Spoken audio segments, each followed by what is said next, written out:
Good morning, everybody. Welcome to today's devotion for November 10th. Today's devotion is titled, God Sees You. The Bible reading is from Genesis chapter 16, verses 9 to 16. The angel of the Lord said to her, "Return to your mistress and submit to her authority." Then he added, "I will give you more descendants than you can count." And the angel also said, "You are now pregnant and will give birth to a son.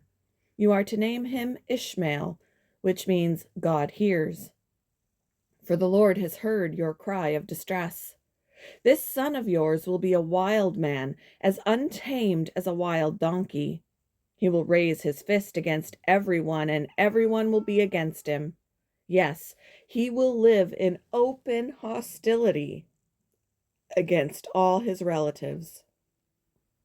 Therefore, Hagar used another name to refer to the Lord, who had spoken to her. She said, "You are the God who sees me." She also said, "Have I truly seen the one who sees me?" So that well was named Beer Lahai Roy, I think, which means well of the living one who sees me. It can still be found between Kadesh and Bered. So Hagar gave Abram a son, and Abram named him Ishmael. Abram was 86 years old when Ishmael was born. "Get down," my friend said firmly to her son after he climbed onto the church pew and waved his hands. "I want the pastor to see me," he innocently replied. "If I don't stand up, he won't see me." While standing on the pews, While standing on the pews is probably not encouraged in most churches, my friend's son had a good point. Standing and waving his hands was certainly one way to be seen and to capture the pastor's attention. When we're trying to get God's attention, we don't have to worry about being seen by him.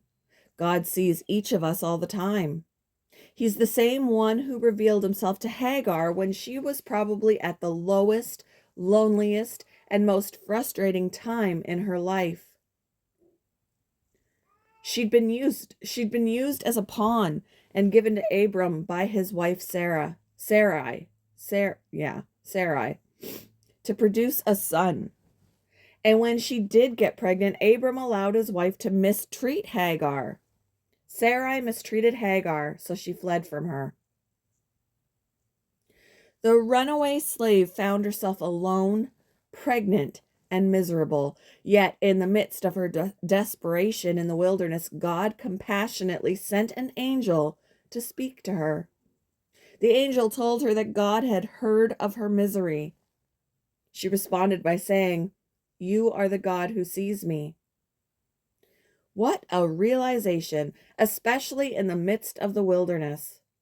God saw Hagar and had compassion. And no matter how tough things are, he sees you.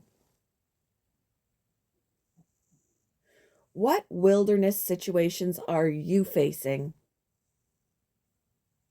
How does knowing that God sees you help you to keep going? Thank you for joining me for today's devotion, and I hope you all have a wonderful day.